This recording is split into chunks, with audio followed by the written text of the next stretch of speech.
I am the Tofu Golem. Please enjoy the video.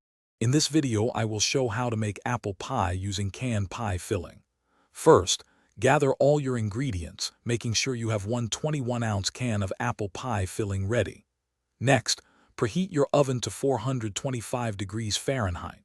This ensures your pie starts baking at the perfect temperature. Finally, prepare your 9-inch pie crust. You can use a store-bought crust for convenience or a homemade one if you prefer. Now it's time to assemble your delicious pie. Carefully pour the entire contents of your 21-ounce can of apple pie filling directly into the prepared 9-inch pie crust. Once the filling is in, gently place your second pie crust over the top. Remember to cut a few small slits or decorative shapes into the top crust. This allows steam to escape, preventing a soggy pie. Finally, crimp the edges of both crusts together to create a secure seal. With your pie assembled, it's time to bake it to golden perfection.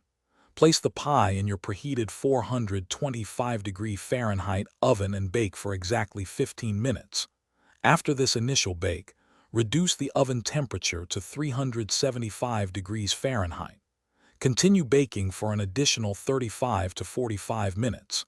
Keep an eye on it. You're looking for a beautiful golden brown crust and bubbly filling. Your apple pie is baked and smells amazing. The hardest part now is waiting. Let the pie cool completely on a wire rack for at least 2 hours.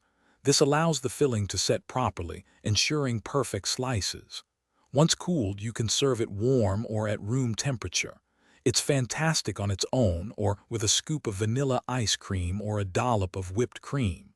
And hey, while you're enjoying your pie, remember life's too short for a stinky car. Check the description for a link to little trees, black ice, and other great deals. Thanks for watching. Consider subscribing if we helped you today.